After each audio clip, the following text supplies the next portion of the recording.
How hedge funds held Argentina for ransom. That's the title of a recent opinion piece in the New York Times. Martin Guzman, a research fellow at Columbia University's Business School, co-penned the piece with renowned economist Joseph Stiglitz. Karina spoke with Guzman and began by asking him about the impact of this case on the global financial system.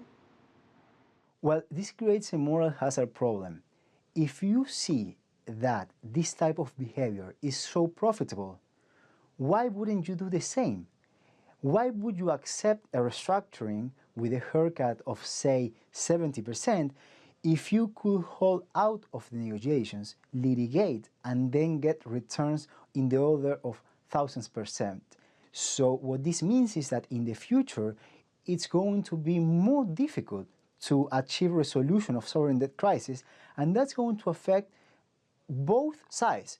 The debtor, because it will create more unemployment, more poverty, more inequality, and most of the creditors, because if there is no restructuring and the country does not produce, the country doesn't generate the resources to pay its creditors. So at the end, the creditors end up not getting paid. On the flip side, what is the stick, though, that prevents countries from taking on too much debt, spending too much if they know they can always restructure? Well, no, that's a fair problem, and that happens. Countries overborrow, but it's a two-sides problem.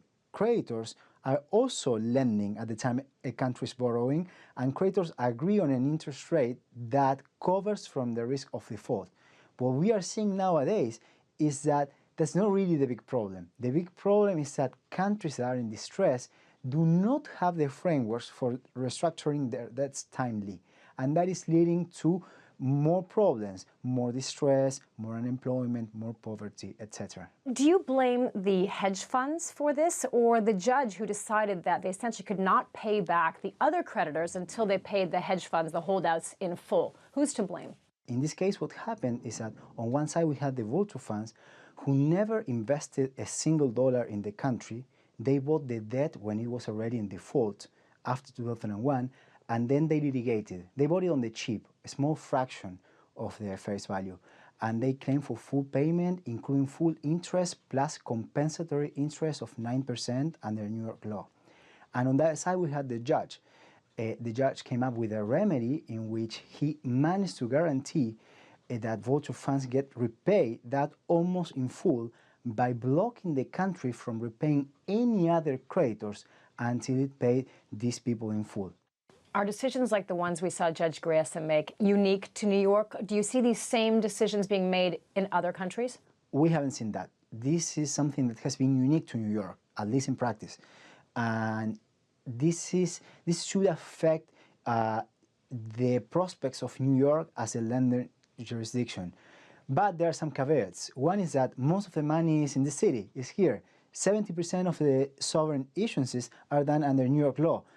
So that size of the market means that many countries will continue issuing debt under New York law, even though New York jurisdiction has shown to be bad. And the other is that many countries believe that issuing under New York law is cheaper. But that's just a misreading. It's cheaper at the moment you repay, but if you have any problem, and many emerging markets do have problems later on, then it becomes very expensive for them. How much of this has to do with Argentina choosing to issue its debt in New York versus, say, another jurisdiction? Oh, of course, Argentina is in part to blame. It was Argentina's decision to issue debt under New York law. And the bad news for Argentina is that it's going to do it again. Now, the country has to issue about $15 billion of debt to repay the Vulture funds and for other things, and most likely it's going to do it under New York law again. So if in the future the country has the same kind of problems, well, the country will be to blame as well. There are some countries that have tried to curtail the activities of these so-called vulture funds, like Belgium, and I believe in the UK there are some laws that are restricted as well. Why isn't the US doing the same? I think it has to do with the way the politics in the US works. This is just one of the many problems that are implied by the way legislation is achieved in this country.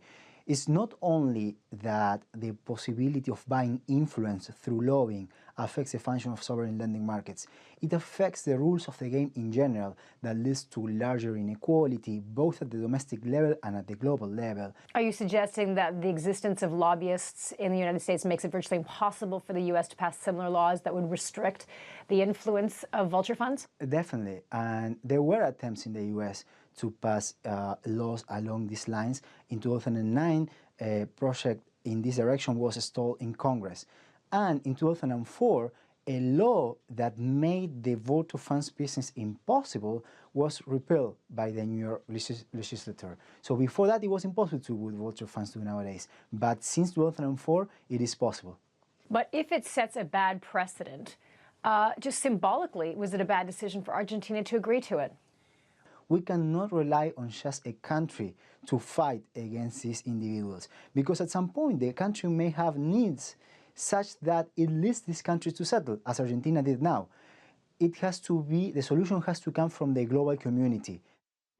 Well, you can head to our website for much more on Argentina's debt deal, including Karina Huber asking Martin Guzman about the United Nations role in cracking down on so-called vulture funds.